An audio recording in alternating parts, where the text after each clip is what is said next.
My country, when you see anyone, you just say hello, it's my sister, good evening, or my brother, good evening, that kind of stuff. You just greet them. Then before you know, you already, if that person is nice, you can just start being friend already.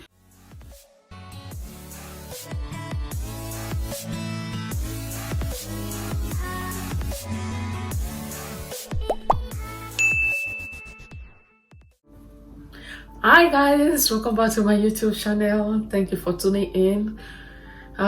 Today's guys, for my new subscribers, my name is Annabelle.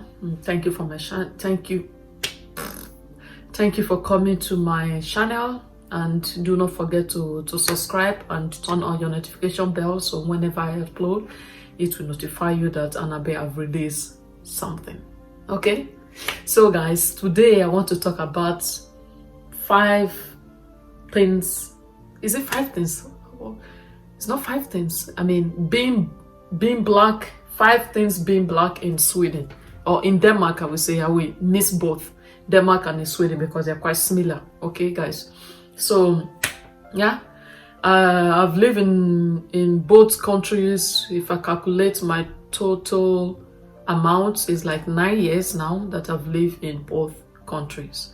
So I have an experience to make this video. So the first one is Swedish people prefer to speak English to you. Yeah, immediately they see you that you are black, they assumed that you don't know how to speak the language, Swedish language. They assume that.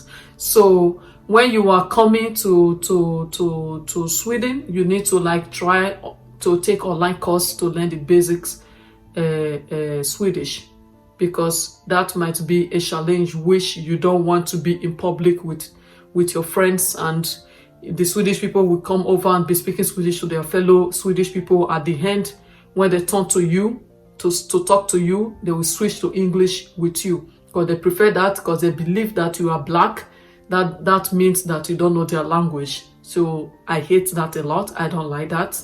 So you have to try your best to really know the basics. At least it's better knowing little one than not knowing anything at all. So that is my experience being black in Sweden. I don't like that. I wish I can just change, because once we move here, we are forced to speak the language anyway. Yeah, I would say we are forced, because without speaking the language, you can't really get any job. You can't really go into the society. So you are kind of cut off from the society without speaking Swedish. So I just want them to know that we living here, we know how to speak the basics no matter what. Number 2 is stare. Guys, if you are in Sweden, if you are a black person in Sweden, those Swedish people like to stare at you. Yeah, they like to stare at you. I don't really know why. If they see you, or they see you on the street or something, like for example in my street, in the street that I was living in back then with this guy that I was living together with in Stockholm, I was the only black girl in that area. And sometimes if me and that guy is going out, people stare at us a lot. And I asked the guy many times that why are they looking at us, and the guy said he doesn't know. But the guy later figured out. Someone approached him on the way and asked him if I was his girlfriend. You understand? And they asked him that, oh, that black girl that you always see you with, is he your girlfriend? Can you hear that, guys? Why would they say that black girl? Instead of them to just ask, do you have a girlfriend or something? So I don't really know. So if you see them staring at you and immediately you step back to look at them, you will see them staring away, because they don't want you to know that you look at them, that you are looking at them. Or they don't want you to notice that they have been looking at you. I hear that a lot. So that is my experience being black in Sweden. Number 3 is the culture, guys. The culture. Swedish people are so into this culture that I don't even know how to put it. Into this culture. You know, Sweden people, for example, if you are walking on the street again and you say hello to these people, to these Swedish people, and if they turn back, they see that they don't know you, they can hardly say hello back to you, because they don't want to talk to someone that they don't really know. Sweden is so quiet. It's a very, very quiet country, whereby if they don't really know you, they won't talk to you. Yeah. So for example, like the place that I was living before, I was living with this guy. I rented a room from this guy, and this guy, whenever this guy, you know, in some of their door in Sweden, it has a little bit of hole where you can really open and look through to see if someone is on the stairs or if someone is about to open their door to go downstairs. So this guy often do that. This Swedish guy that I was living with often do that. So I asked him several times, why are you doing that? He said because he doesn't want to meet anyone on the way or on the stairs. So they don't want anybody that they don't know. They don't want to even say any hi. They are so introvert, these people. Very, very introvert people. They don't like noise. They don't like anything. I don't know. I don't even know how to say that. That is so... For me, I would say that is kind of crazy because it doesn't make sense. Back then, in that aspect, I really miss my country a lot, because in my country, when you see anyone, you just say, hello, it's my sister, good evening, or my brother, good evening, you know, that kind of stuff. You just greet them. Then before you know, if that person is nice, you can just start being friend already.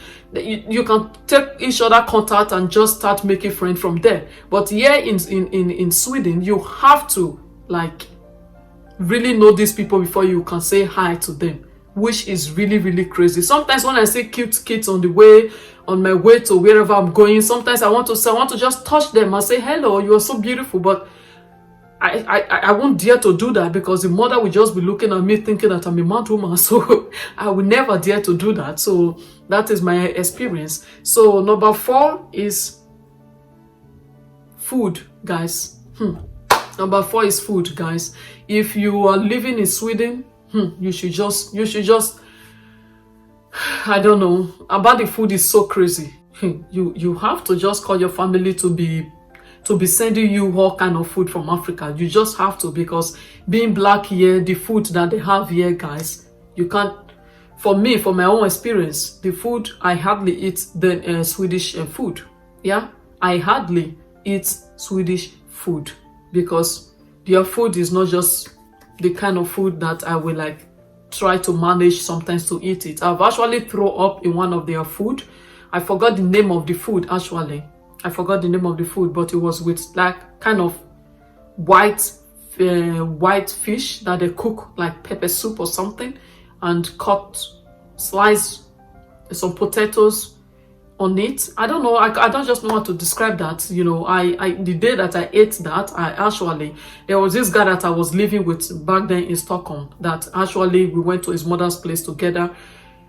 The mother prepared our food. I was actually like, I threw up that very day because I didn't really like the food. So if you are living here, you have to find a way to be bringing your food back from Africa, or look for nearby Africa shop to be stocking your home with your Africa food.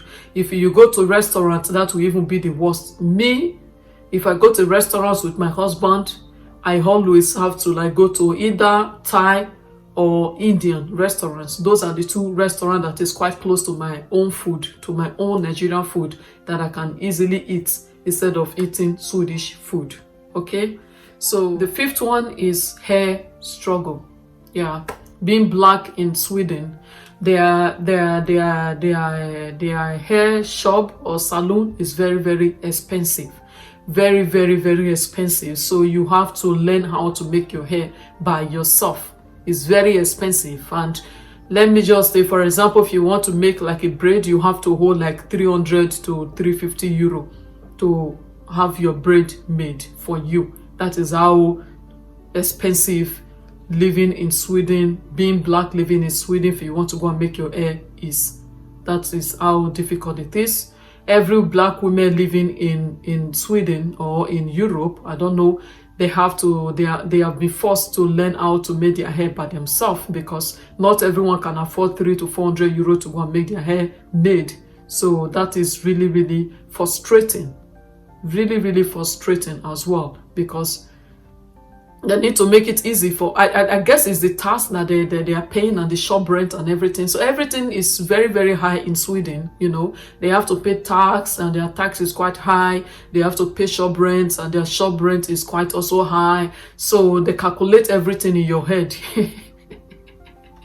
They calculate everything in your head, you know, and that is not easy. We living here as a black people. I don't know if it's as that expensive for their own people to make hair. I don't know. I think someday I'm going to make a video about that after finding out all these things. I really have to find out, because I don't know if it is as that expensive. If the white people is also doing their hair, I don't know if it's that expensive. So guys, I've come to the end of this video. I hope you like this video. So I will see you in my next one. Thank you very much. Do not forget to subscribe, turn on your notification bell, and click the like button. I will see you in my next video. Bye.